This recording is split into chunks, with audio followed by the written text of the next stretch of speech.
Okay, let me get started today. We are going through a series on this book called Mastery, The Keys to Success and Long-Term Fulfillment by George Leonard. Okay. Let me summarize what George Leonard says about mastery. So his definition of mastery is the mysterious process during which what is at first difficult becomes progressively easier and more pleasurable through practice. If there's any sure route to success and fulfillment in life, it is to be found in the long-term, essentially goalless process of mastery, to practice for the sake of the practice itself, not for the result. And all significant learning is composed of brief spurts of progress followed by long periods of work where it feels as if you're going nowhere. Okay. The 5 keys to mastery, we're now looking at the 5 keys to mastery. 5 keys to mastery are instruction, practice, surrender, intentionality, and the edge. So today we are looking at the second key, practice. The word practice is a very familiar word, but it's an old joke. Okay, I want to tell you an old joke. A fellow goes to New York to attend a concert, but he gets lost. He spots another fellow who's carrying a violin case. "Sir, can you tell me how to get to Carnegie Hall?" The musician smiles. "Yes, Joshua, you know the joke," and says, "Practice, practice, practice." Now, the interesting thing here is that George Leonard sees practice as a noun, not as a verb. Okay, he sees it as a noun, not as a verb. It's not what you do, but what you have and who you are. He says, for one who is on the master's journey, however, the word is best conceived of as a noun, not as something you do, but as something you have, something you are. In this sense, the word is akin to the Chinese word Tao and the Japanese word To, both of which mean literally road or path. So practice is the path upon which you travel. Just that. A doctor practices medicine and an attorney practices law. And each of them also has a practice. Okay. So the master and the master's path are actually one. Practice, the verb, practice. You practice the verb to have the practice, the noun. 2 weeks ago, Jason sent me this video by the BBC entitled "The Surprising Psychology Behind Mastering a New Skill." Now, this article says that it's easy to believe that elite performers like Serena Williams or Simone Biles, the gymnast, must be naturals who possess a gift that can't be taught. But what does the science say? Could the idea of innate talent just be a myth? So I want you to watch this, and I'm going to be sharing a video here. Just hold on a second. Let me put it out.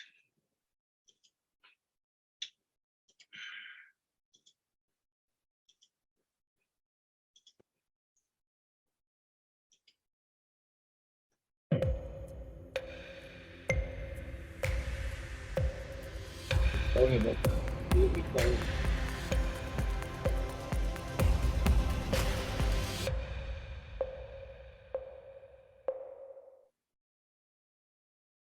Simone Biles appears to defy gravity in her gymnastics routines. Michael Phelps has 23 gold medals, and Serena Williams won her first Grand Slam at 17.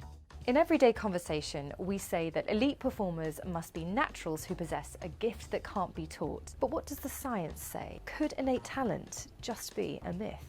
Some researchers now argue that nobody is born a natural brain surgeon or cellist or sports champion. Research across a wide range of fields shows that many people do not only fail to become outstandingly good at something, they frequently don't even get any better than they were when they first started.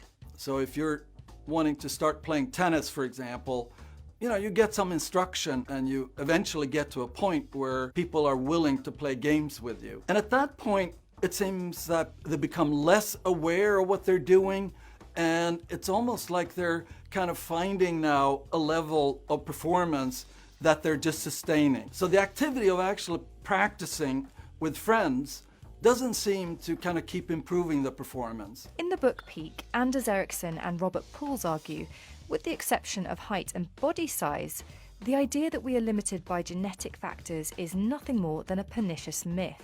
That in fact it's down to something else. A new finding from their research that explains elite performance, something called deliberate practice. Deliberate practice refers to a special type of practice that is systematic and purposeful. It requires focused attention and is conducted with the specific goal of improving performance. Several things make deliberate practice different to regular practice. Number 1. It's restricted to fields where there is already an accumulated knowledge of effective training activities. Number 2, it involves a teacher or a coach. And number 3, it requires immediate and actionable feedback. So you're actually going to try to achieve a state where you can do something that you currently can't do. And that really is sort of stretching yourself, and very different from this idea of, naive practice where you just try to do the best you can with the skills that you have. You really identify now something that is well outside of what you can currently do. And in order to do that, you really have to push yourself maximally so you can gradually stretch to this new goal of mastery. So it's not so much about the amount of practice you do, but the way that you do it. Which means, by that logic, anyone who trains in the right way could achieve high-level results. So why don't they? Well, the answer's pretty simple. Deliberate practice is hard, it's repetitive, and it's pretty boring.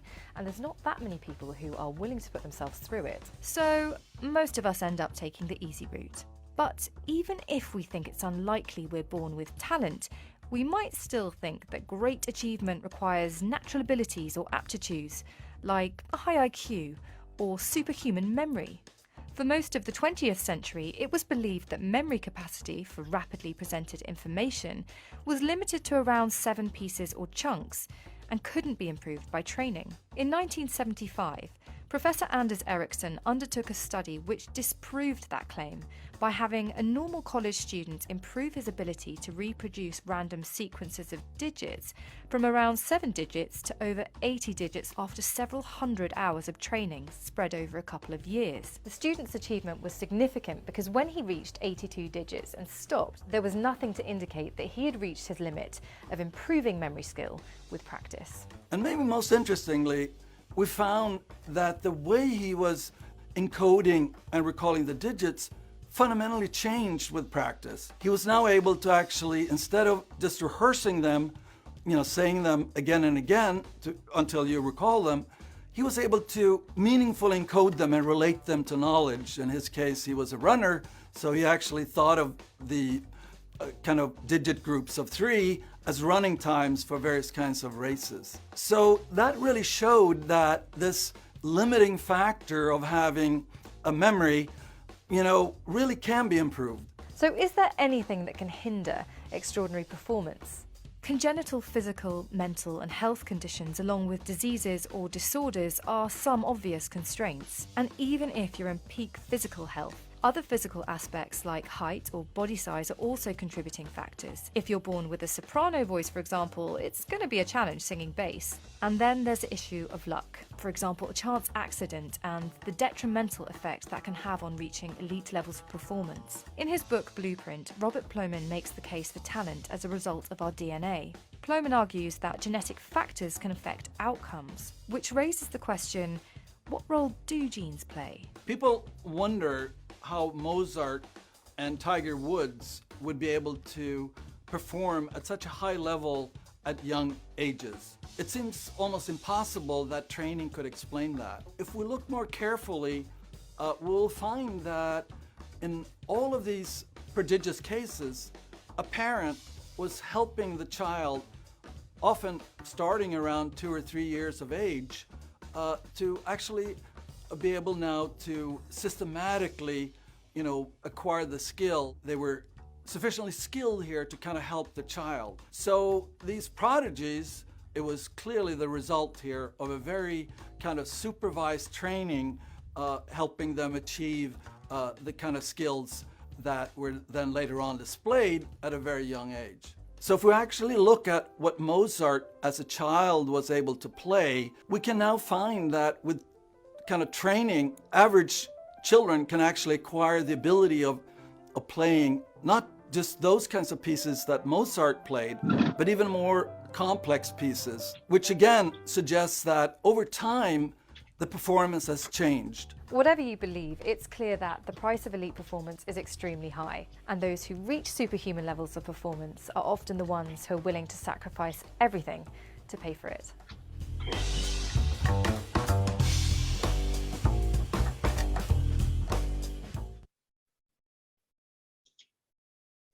Okay, so that was from the BBC, just saying things that we're going to be talking about, and George Leonard was talking about.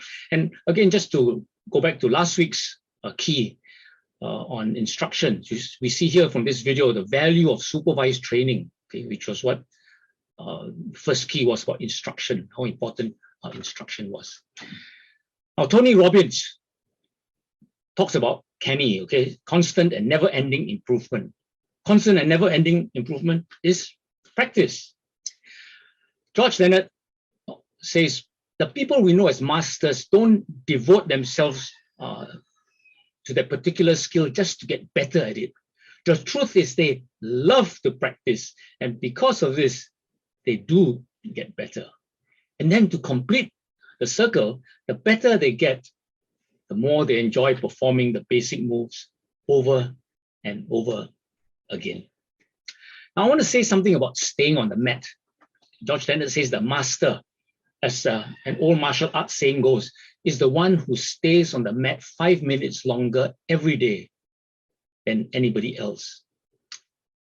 I want to talk about a recent piece of news that you all are may be familiar with. In the current 2022 Winter Olympic Games, the social media sensation of the Games was the gold medal won by 18-year-old American-Chinese Eileen Gu in the free ski big air event. Okay, this was a particular competition. It's called the free ski big air event. And this is what Fox Sports said about her. Okay.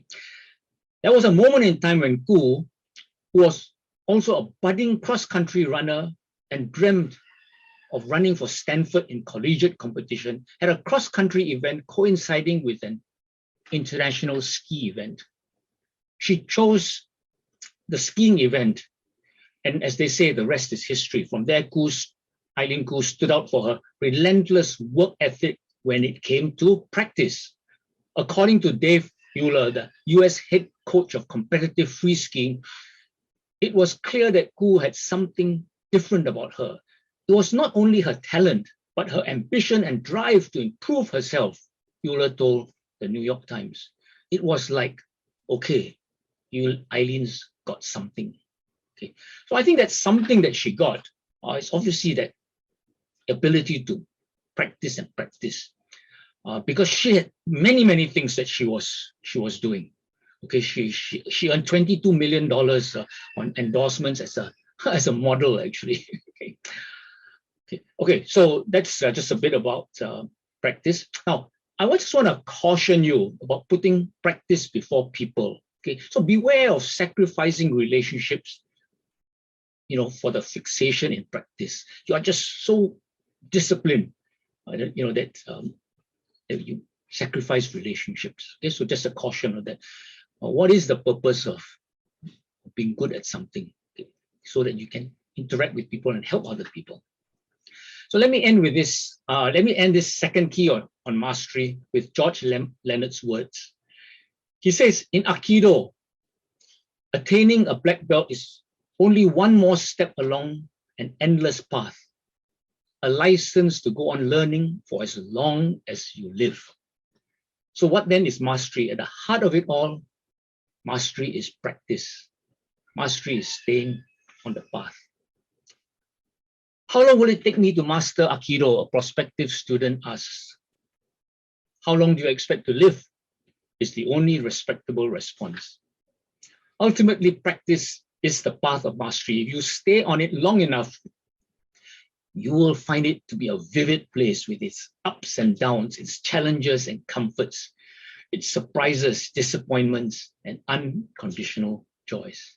Now, those of us who started this journey of stand-up paddling, from whatever condition, being unable to stay on the board, vomiting, beginning to experience some of these joys. We're going to see surprises and unconditional joys.